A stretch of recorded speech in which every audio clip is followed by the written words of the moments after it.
오늘 우리가 읽은 시편 34편은요, 다윗이 지은 시입니다. 그런데 다윗이 어떤 상황을 지나서 이 시를 지었는지 표제에 잘 기록이 되어져 있는데요.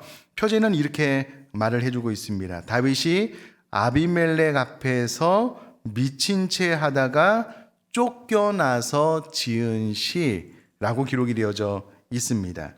이 사건은 성경 사무엘상 21장에 기록이 되어져 있는데요. 제가 조금만 부연해서 설명을 드리면 사무엘상 21장 10절에 보니까 이렇게 말을 해주고 있습니다. 그날에 다윗이 사울을 두려워하여 일어나 도망하여 가드왕 아기스에게로 가니라. 그럼 가드왕 아기스가 누구냐면 오늘 시편 34편 표제에 나오는 아비멜렉입니다. 다윗은 사울에게 쫓겨다니면서 죽을 위기에 처하게 되자 이스라엘의 적대국인 블레셋의 가드 지역으로 도망을 가게 되는데요.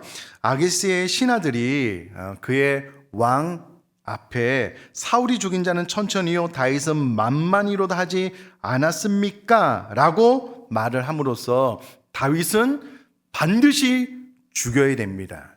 그를 살려두면 안 됩니다. 라고 이야기를 하게 됩니다. 그럼 우리가 너무나도 잘 아는 다윗은 과거에 블레셋과 이스라엘의 전쟁에서 블레셋을 대표하여 나온 골리앗을 물맷돌로 죽여 전쟁에 승리케 한 인물이 다윗인데요. 여러분, 골리앗이 어디 출신이냐면 가드 출신입니다. 그러니까 이 가드 왕의 신하들 입장에서는 우리의 위대한 전사 골리앗을 죽인 다윗이 지금 도망을 하러 왔는데 지금이 적기여서 반드시 다윗을 죽여야 됩니다. 라고 가드왕 아기스의 신하들이 왕에게 이야기를 합니다. 다윗이 이 보고를 딱 듣고요, 가드왕 아기스를 심히 두려워했다라고 사무엘상 21장 12절에 기록이 되어져 있습니다. 순간 다윗이 어떻게 하면 이 위기를 모면할 수 있을까, 피해갈 수 있을까 고민이 됐겠죠. 그리고 그가 선택한 방법은 아기스 왕 앞에서 미친 척을 하는 거였습니다. 그때 당시에 수염은 한 사람을 존귀케 여기는 아주 귀중한, 수염이 길면은 이렇게 존중을 받는 그런 시대였는데요. 다윗이 그의 침을 수염 위로 질질질질 흘리면서 안타깝게도 대문짝에 그적거리면서 미친 척을 하는 거예요. 이 연기가 얼마나 리얼하고 얼마나 사실적으로 보였던지 아기스 왕이요, 이는 완전히 미친 왕이 아니냐, 그를 쫓아내버려라 라고 말할 정도로 다윗의 연기가 정말 리얼했습니다. 그런데 생각해보면 참 비굴한 거잖아요. 참 비참한 거잖아요. 야, 내가 이렇게라도 살아야 되나 싶은 마음이 다윗 가운데 있을 수 있는 상황이었습니다. 이 일로 다윗은 위기를 넘기게 되고요, 아둘람굴로 도망을 가게 되는데 그 이후에 지은 시가 바로 시편 34편입니다. 자, 여러분, 우리가 잠깐만 생각을 해볼까요?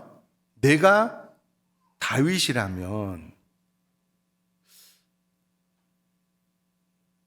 이 위기 상황을 피하고 난 다음에, 회피하고 난 다음에 어떻게 시를 지을까? 혹은 하나님 앞에 어떤 말을 할까? 라는 것을 좀 잠깐만 생각을 한번 해보자고요. 어느 날 자신이 원했던 것도 아닙니다. 이스라엘의 위대한 선지자 사무엘이 자신에게 찾아와서 이스라엘의 왕이 될 거라고 기름을 부어요. 다윗이 의도한 바가 아닙니다. 하나님의 뜻이래요. 이 기름 부음을 받고 나서 잠깐 동안 다윗이 사울을 도와서 나라 일을 했지만 사울에게 미움을 받아서 도망자 신세가 된 거예요. 언제 잡혀 죽을 줄 모르는 위기의 상황을 계속해서 맞이하게 된 거고요. 지금 이 사건도 겨우 그가 미친 척을 하는 연기를 통해서 살아남았지, 사실은 좀 비참하고 비굴한 그런 사건이었거든요.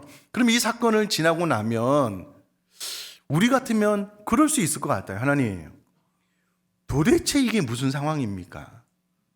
내가 먼저 왕이 되겠다고 한 것도 아니고 하나님께서 나를 이스라엘의 왕으로 세우시겠다고 기름 부었는데 내 삶을 돌아보면 나는 지금 계속 도망자 신세를 사는 것 아닙니까?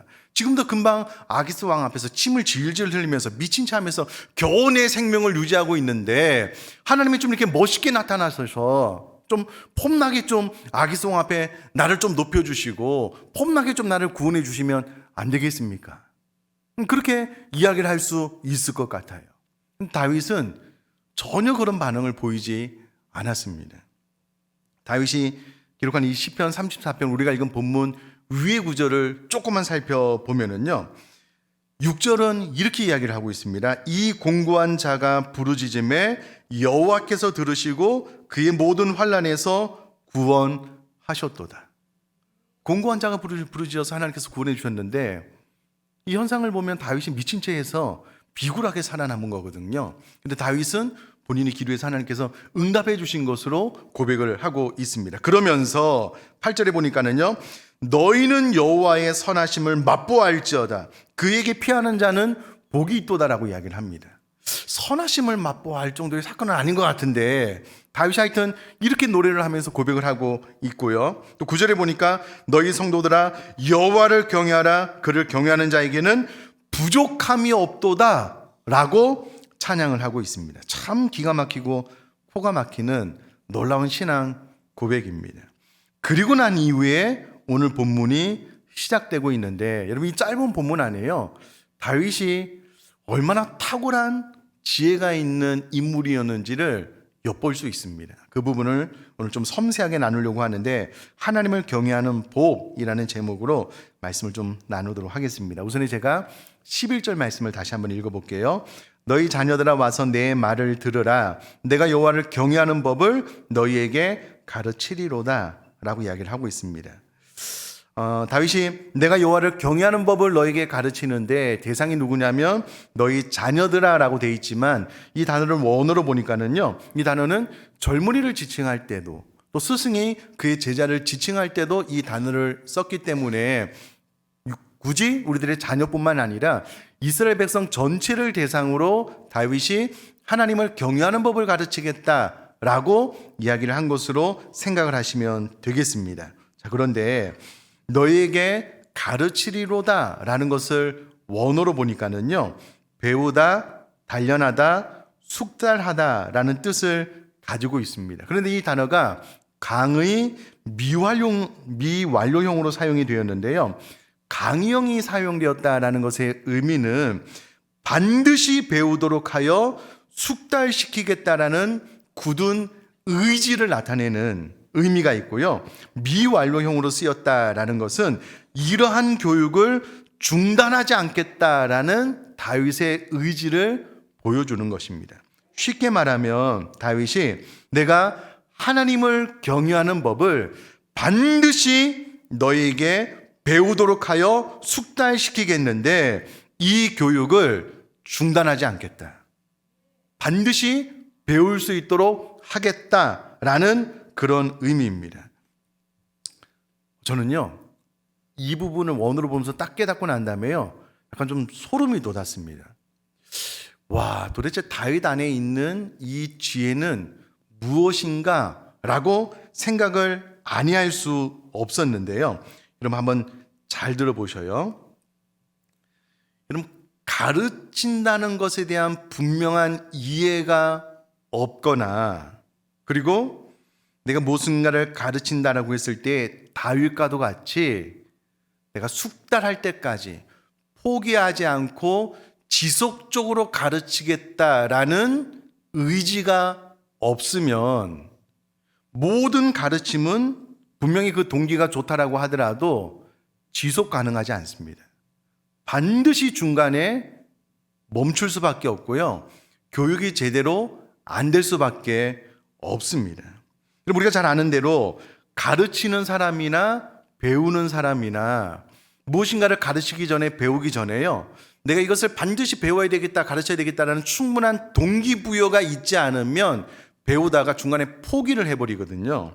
그런데 다윗은 내가 이 일을 반드시 이루어내겠다라는 의지가 있으므로 여러분 다윗은 실패하지 않고 가르칠 수 있는 지혜가 이미 있었다라는 것을 알 수가 있습니다. 근데 여러분 이 부분이 왜 그렇게 중요하냐면 오늘날 복음주의 교육계에서요 그의 이름이 기독교 교육이다라고 말을 할 수 있는 교수님이 한 분 계신데 그분이 하워드 핸드릭스라는 교수님입니다. 이분이 삶을 변화시키는 가르침이라는 책에서 교육의 7가지 원리를 말씀을 하셨는데요. 이 7가지 원리를 딱 압축해서 한마디로 요약을 하면 전달하고 싶은 열정에 대한 요구라고 이야기를 하셨습니다. 그러니까 전달하고 싶은 열정이 있는 사람들은 가르치는 7가지 법칙을 뿜어낼 수 있고 가르치는 이의 7가지 법칙을 압축해서 이야기를 하면 전달하고 싶은 열정이 있어야 되는데 다윗 안에 이 열정이 있는 거예요. 내가 반드시 가르치겠다. 배울 때까지 내가 중도에 포기하지 않겠다라는 그런 마음을 가지고 있다라는 겁니다. 여러분 오늘날 우리가 착각하고 있는 것이 무엇이냐면요. 가르침이 무엇이냐면 내가 알고 있는 것을 전달하는 것이다. 이 정의에 멈춘 분들이 많아요.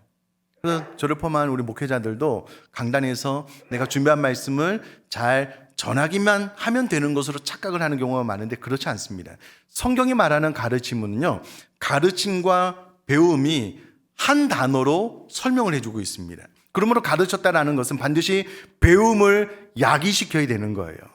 배우지 않으면 가르친 것이 아닙니다. 그러므로 여러분 좋은 교수, 좋은 교사, 좋은 목회자들은요, 이와 같이 설교를 할 때 반드시 회중들을 깨웁니다. 잘 들을 수 있도록, 잘 배울 수 있도록. 왜냐하면 가르침 자체가 결국은 배운다라는 것과 한 단어이기 때문에 내가 아는 지식을 그냥 말한 것이 가르치는 것이 아닙니다. 반드시 상대방으로 하여금 배움이 일어나게 해야지만 가르친 것이 되는데 이것을 다윗이 알고 있었기 때문에 내가 하나님 경외하는 법을 반드시 배우도록 하여 숙달시키겠는데 이 교육을 중단하지 않겠다라고 11절에 선포를 하고 있는 것입니다. 사랑하는 성도님들, 이게 교육학적으로도요 참 중요한 의미입니다. 저와 사랑하는 성도님들이 자녀들을 가르치거나 또 교수 혹은 또 다른 사람에게 내 지식을 전달할 때 단순히 전달하는 것뿐만이 아니라 반드시 배우게 해야 된다는 인지를 가지고 접근을 하면은요 보다 더 효과적인 가르침을 베풀 수 있다라는 거예요. 자, 그러면 다윗이 이와 같은 지혜를 가지고 무엇을 가르치겠다라고 선포를 하냐면 여호와를 경외하는 것을 가르치겠다. 오늘날 우리가 여호와라는 말을 잘 쓰지 않기 때문에 하나님을 경외하는 법을 가르치겠다라고 11절에 선포를 한 겁니다. 자, 그런데 다윗의 탁월함이 무엇이냐면 저 같으면 제가 여러분들에게 하나님을 경외하는 법을 가르치겠습니다라고 하고 난 다음에 경외라는 말의 뜻은 하나님을 두려워하면서 존경하는 것입니다. 섬기는 것입니다. 그 의미부터 설명을 할 텐데 다윗은 경외의 의미부터 말을 하고 있지 않고요. 경외하는 자에게 나타나는 열매, 이꼬로 경외하는 자에게 나타나는 삶의 특징, 그러므로 경외는 이것이다 라는 설명의 방법을 선택을 하고 있습니다. 그것이 12절입니다. 제가 한번 읽어볼게요. 생명을 사모하고 연수를 사랑하여 복 받기를 원하는 사람이 누구뇨? 여러분 보셔요. 다시 내가 여러분들에게 여호와 경외, 하나님 경외하는 법을 알려주겠습니다 라고 이야기하고 난 다음에 여호와를 경외하는 자에게 나타나는 특징이 이것입니다. 그러므로 여호와의 경외는 바로 이것입니다 라고 설명을 하고 있는데요. 그것이 무엇이냐면 첫 번째, 생명을 사모하는 것이다 라는 건데요. 생명을 원어로 보니까는요, 살아있는 것, 삶, 활기를 의미합니다. 그러므로 생명은 단순히 우리들의 호흡을 연장해 나가는 것이 아니고요, 활발하고 왕성한 삶, 건강한 삶을 누리는 것을 의미하는 단어로 생명을 이 시편에 기록을 해놨다라는 겁니다. 참 감사하게도 제가 이 설교를 준비하기 얼마 전에요, 김창학 교수님 강의를 듣다가 오늘 본문이랑 너무나도 딱 맞아 떨어져서 제가 도움이 많이 됐는데, 김창학 교수님의 설명에 의하면 건강이란 무엇이냐라고 했을 때에 건강은 나와 내가 하나 된 상태래요. 이게 무슨 말이냐면 나와 내가 하나 되지 않고 분리된 채로 살아가는 사람들이 많다는 거예요. 나와 내가 분리가 되면 내 정신이 내 육체를 제어할 수 없대요. 나와 내가 분리가 되면은요, 내 육체가 내 정신을 컨트롤할 수 없대요. 여러분 잘 생각을 해보셔요. 우리가 뿐만 아니라 우리 사랑하는 자녀들이 내 정신이 내 삶의 목표는 이거예요. 나는 이것을 하겠습니다. 라고 선포를 해보지만 정신이 육체를 제어하지 못해요. 컨트롤하지 못해요. 그러니까 정신이랑 육체가 따로 가는 거예요. 또 하나는 육체는 건강한 것 같은데 이 육체가 내 정신을 컨트롤하지 못해요. 늘 불안하고 염려가 가득 차고 근심이 가득한데 내 육체가 내 영혼이 내 정신을 다스리지 못해요. 이런 사람은 건강을 잃은 사람이라는 거예요. 누가 건강하냐면 나와 내가 하나가 되어서 내 정신이 육체를 잘 다스리는 거예요. 조절하는 거예요. 내 육체가 내 정신과 내 영혼을 잘 컨트롤하는 거예요. 이런 사람이 건강한 사람이다 라고 김창규 교수님이 이야기를 했는데 이 이야기를 다윗이 이렇게 이야기를 하는 거예요. 하나님을 경외하는 사람은 하나님을 두려워하는 마음으로 섬기는 마음이 있기 때문에 하나님의 다스림과 통치를 받는다. 그러므로 하나님을 경외하는 사람들에게는 생명이 나타나게 되는데 이 생명은 활발하고 왕성한 삶, 건강한 삶을 누리는 것이다. 이런 설명입니다. 자, 계속해서. 사모하고는 갈망하다, 호의를 가지다, 사랑하다라는 뜻인데요. 생명을 사모한다라는 말은 활기찬 삶을 갈망하고라는 뜻이고요. 마지막으로 다윗은 여기에 연수를 사랑하여라는 표현을 하나 더 추가해서 이것을 종합해 보면 많은 날들 동안 활력이 넘치는 건강한 상태를 유지하는 것을 의미합니다. 자, 이것을 정리해 보면은요. 하나님을 경외하면 많은 날들 동안 활력 있는 건강한 삶을 유지하게 된다는 거예요. 그러니까 하나님을 경외하는 사람들에게 나타나는 특징은 오랜 시간 동안 활력이 넘치는 건강한 삶을 유지하게 되는데 이것이 하나님을 경외하는 복이다라는 거예요. 그럼 저를 한번 봐주시면 표제에서 이야기를 했듯이 다윗이 지금 이 시편을 지을 때는 가드왕 아기스, 아비멜렉 왕 앞에서 미친 채 하다가 수염을 질질 흘리고 겨우 그의 생명을 살려서 도망하고 난 다음에 이 34편 시를 지은 거잖아요. 그러면 다윗이 소위 말해서 멘탈 붕괴가 올 수 있잖아요. 내가 가드의 대표적인 싸움꾼 골리앗을 싸워 이겼던 사람인데 내가 하나님 앞에 기름 부어 왕이 될 사람인데 내 삶이 왜 이렇게 비참하냐? 내가 이렇게 처절하게 비굴하게 내 삶을 살아야 되냐? 마음이 무너져 내릴 수 있잖아요. 낙심할 수 있잖아요. 좌절할 수 있잖아요. 근데 여러분 시편 34편을 쭉 읽어보면은요. 지금 이 시편 안에 막 활력이 넘쳐요. 하나님의 선하심을 맛보아할지어다.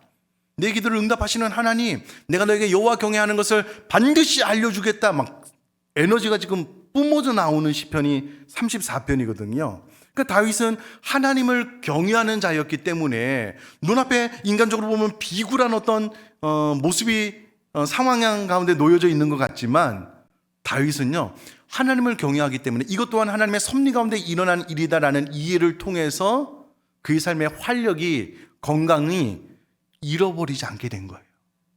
계속해서 활기찬 건강한 삶이 유지되고 있고요. 이것이 시편 34편 안에 고스란히 표현됨으로써 다윗은 말로만 아니라 자신의 삶을 통하여 하나님을 경외하는 자에게는 이와 같은 복이 임하는데 그것은 삶의 모든 시간 안에 이와 같은 활력, 건강이 지속적으로 유지된다라는 것을 다윗이 언어로 시로 그의 삶으로 가르치고 있다라는 거예요.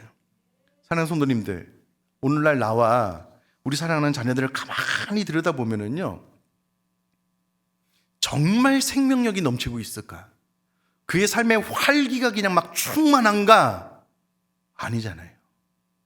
너무 무기력하고요. 너무 의기소침하고요. 삶이 너무 힘든 거예요. 어려운 거예요. 물론 얼마 전에 제가 또 이찬수 목사님 설교를 들어보니까 왜 사람이 우울증, 공황장애 오냐면 이렇게 설명을 하시더라고. 마음이 참 와닿았는데요. 내가 가지고 있는 에너지, 이상의 삶의 무게를 감당함에 있어서 책임감이 강한 사람들은 내 에너지보다 내 삶의 무게가 더 크지만 책임감이 강해서 그것을 끝까지 감당해낸대요. 책임감이 없는 사람은 이것을 그냥 내가 아니면 뭐 어때? 그냥 잊어버리고 다른 사람에게 넘긴대요. 근데 책임감이 강한 사람들은 그것을 끝까지 부여잡고 내가 아니면 이 가정을 지켜낼 수가 없으니까 열심히 노력을 하다가 찾아오는 마음의 병이 우울증, 공황장애래요. 그러니까 열심히 산 사람들에게 찾아오는 몸살 같은 것이다라고 설명을 하시더라고요. 참 그 모든 분들이 생애를 열심히 살았기 때문에 또 우울하기도 하고 지치기도 하고 공황장애에 또 고통을 당하기도 하는데요. 그만큼 책임감을 가지고 삶을 열심히 살았기 때문에 그런 겁니다. 이해가 되고요. 하나님의 위로와 힘주심이 있기를 주님의 이름으로 축복합니다. 그러나 또 한 걸음 더 나아가서 정말 여호와를 경외하는 사람은요, 다윗처럼 이와 같은 어려운 순간을 지나고 난 이후에도 삶의 활력을, 건강을 계속 유지하는 거예요. 유지하는 겁니다. 그럼 잘 알다시피 요셉도 그랬습니다. 여러분 10대 후반에 20대 전체를 감옥에서 종으로 노예로 살았잖아요. 그러면 에너지가 다 고갈되고 피폐해져서 삶의 에너지를 뿜어내지 못할 것 같은데요. 7년 동안 다가온 애굽, 가나안 땅뿐만 아니라 온 땅에 임한 흉년을 지혜와 명철과 총명으로 잘 감당을 해요. 그 안에도 내적인 아픔과 상처가 있었잖아요. 형들에게 버림받은, 형들에게 죽임을 당할 뻔한 그런 아픔과 상처, 트라우마가 있었잖아요. 근데 하나님을 경외하는 마음이 있으니까는요, 삶의 활력을, 건강을 계속 유지하는 거예요. 여러분, 이런 축복과 은혜가 임할 수 있기를 주님의 이름으로 축복합니다. 자, 계속해서 같은 설명인데요. 복받은 사람들에게 나타나는 현상이기도 하고 이와 같은 활력 있는 삶을 계속 유지하기 위해서 지켜야 될 조항들이기도 한데, 자, 13절 말씀 제가 한번 읽어보면요, 내 혀를 악에서 금하며 내 입술을 거짓말에서 금할지어다 라고 이야기를 하고 있습니다. 한마디로 선한 언어 생활, 여기서 말하는 혀, 입술은 혀와 입술만 말하는 것이 아니고요, 혀와 입술을 통해서 나오는 말을 의미하지요. 그러니까 말로 범죄하지 마라. 선한 언어 생활을 해라. 그래야지만 건강한 활력이 넘치는 생활을 지속할 수 있다. 이제 그런 말이잖아요. 여러분, 이스라엘 백성들이 광야 40년 여정 가운데요, 참 하나님 앞에 불평을 많이 했습니다. 원망을 많이 했습니다. 그래서 광야에서 많이 죽기도 했는데요. 불평하다라는 말을 원어로 찾아보면은요, 하나님을 향하여 막 머리띠 묶고 막 대모하듯이 하나님 나에게 왜 이럽니다, 이런 의미가 아니고요, 그냥 투덜거리는 거예요. 하나님 내 삶이 왜 이런가요? 하나님이 참 이해가 안 되네. 왜 그럴까요? 그냥 투덜투덜 되는 게 불평하고 원망하다라는 원어적인 의미거든요. 그러니까 여러분, 내 삶 가운데 활력이 넘치는 건강한 삶을 지속함에 있어서 이것을 가장 많이 갉아먹는 요인 중에 하나가 무엇이냐면 투덜거리는 거예요. 불평거리는 거예요. 원망하는 거예요. 그래서 이와 같은 삶을 살지 말아라. 너의 언어 생활을 잘 다스리고 컨트롤해야 된다. 그래야지만 활력 있고 건강한 삶을 유지해 갈 수 있다 라고 다윗이 조언을 해주고 있다라는 겁니다. 그럼 이렇게 깨닫고 나서 보니까는요, 머릿속에 확 떠오르는 인물은 역시나 욥이었습니다. 하루아침에 그 10잔을 잃고 모든 재산을 다 잃어버리고 몸에 질병을 갖게 되었을 때에, 여러분, 욥은 입술로 범죄하지 않았습니다. 주신 이가 하나님이시니 취하신 자도 하나님이 맞습니다. 입술로 범죄하지 않았더니요, 물론 그의 고통스러운 나날이 오래되니까 또 그 삶 가운데도 어려움이 찾아오기는 했지만, 그 초반에 그의 언어들을 보면은요, 그의 영성을 보면 절대 그의 삶 가운데 찾아온 위기, 고통이 그의 삶의 활력을 빼앗아가지 못하게 했습니다. 입술로 범죄하지 않았거든요. 자, 그와 같은 지혜가 임할 수 있기를 주님의 이름으로 축복합니다. 여러분, 하나님을 경외하면은요, 하나님을 두려워하는 마음이 있거든요. 하나님을 섬기고 존경하는 마음이 있거든요. 그러면 내 입술에 부정적인 말이 제어가 잘 됩니다. 제가 어렸을 때 형이랑 2살 터울이거든요. 막 싸우다가 뭐 네가 울으니 내가 울으니 막 싸우다가 근엄한 저희 아버지가 딱 등장하면 모든 싸움이 딱 멈춥니다. 아버님 앞에 계속 싸우면 아버님한테 혼났거든요. 그러니까 딱 절제가 돼요. 딱 멈추더라고요. 왜냐하면 제 안에 아버지에 대한 두려운 마음이 있었기 때문에 그렇거든요. 마찬가지입니다. 우리들의 삶 가운데 정말 하나님을 경외하면, 하나님을 신뢰하고 존중하면서 하나님을 향한 두려운 마음이 있으면은요, 그 마음이 나로 하여금 내 언어 생활을 제어하는데 큰 도움이 되는 거예요. 그래서 하나님을 경외하는 자가 이와 같은 복을 받게 되어져 있는 것입니다. 자, 계속해서 14절 말씀 보니까는요, 악을 버리고 선을 행하며 화평을 찾아 따를지어다. 자, 선한 언어 생활을 해라. 두 번째, 악을 버려야 된다. 그리고 선을 행하며 화평을 찾아 따라야 된다. 여러분, 여기서 말하는 화평은 1차적으로 하나님과의 화평, 하나님과의 화목입니다. 그리고 사랑과의 화평, 화목입니다. 근데 여러분, 여기서 따른다라는 말을 원어로 찾아보니까는요, 전쟁에서 적을 추격하는 것을 묘사할 때도 사용된 단어입니다. 여러분, 전쟁에서 승기를 잡기가 쉽지 않은데요, 딱 싸워서 이기게 되면 적군이 도망을 가잖아요. 그러면 끝까지 따라가서 적군을 섬멸해야 되는 겁니다. 이와 같이 적을 포기하지 않고 따라가는 단어가 오늘 본문에 나와 있는 따를지어다라는 의미거든요. 그러니까 하나님과의 화평, 사랑과의 화평을 그와 같은 마음으로 따라야 된다. 그러면 활력 넘치는 건강한 삶이 유지될 수 있다. 그런 말이거든요.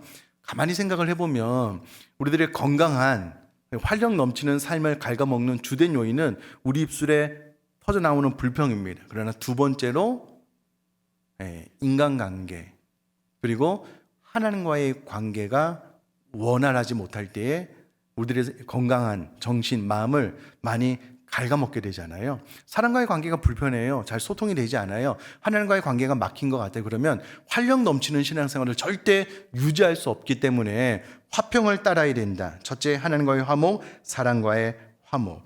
혼신의 힘을 다해서 이것을 추구해야 된다라고 다윗이 이야기를 해주고 있습니다. 자, 정리를 하면 여호와 하나님을 경외하는 법을 알려주겠는데, 여호와를 경외하는 자에게 나타나는 열매 특징이 무엇이냐면 삶의 활력이 지속 가능하다, 건강한 삶을 살아간다. 이것이 가능케 되기 위하여 입술로 범죄하지 말아라. 악을 제할 뿐만 아니라 특별히 하나님과 사람과 화평하기 위해서 노력을 해라. 그러면 건강한 신앙생활을, 하나님을 경외하는 복을 계속해서 누릴 수 있다라고 다윗이 교훈을 해주고 있는 것입니다. 결론을 내리면 요 글에 들어서 점점 무기력해지고 에너지를 좀 뿜어내는 이 활기 있는 그리스도인, 또 청년들, 다음 세대들을 보기가 어렵잖아요. 정말 이때 저는 이 말씀이 꼭 저에게 임했으면 좋겠다는 간절한 마음이 있고요. 우리 모든 사랑하는 손들에게 임할 수 있기를 주님의 이름으로 축복합니다. 사람이 뭔가 이렇게 딱 보면은요, 활기가 있으면 자꾸 만나고 싶어요. 손이라도 잡아보고 싶고, 왜냐면 그렇게 교제하다 보면 그 힘이, 활력이 나에게 전달이 되잖아요. 만나기만 하면 맨날 죽을 상인 거예요. 맨날 죽겠다 그러고 막 힘들고 어렵다 그러고. 그러면 여러분, 교제하기가 쉽지가 않아요. 계속해서 만나기 쉽지 않고 또 전염성이 있거든요. 그러므로 오늘 이 예배 참석한 우리 모두가 먼저 내가 하나님을 경외함으로 좀 활력 넘치는 건강한 삶을 살아나가고, 오늘 또 예배 끝나고 차 한잔하면서 좀 화이팅 하면서요, 또 힘도 좀 전달해 주는 그런 하나님을 경외하는 복을 받은 자로서의 삶을 살아나갈 수 있게 되기를 주님의 이름으로 축복합니다.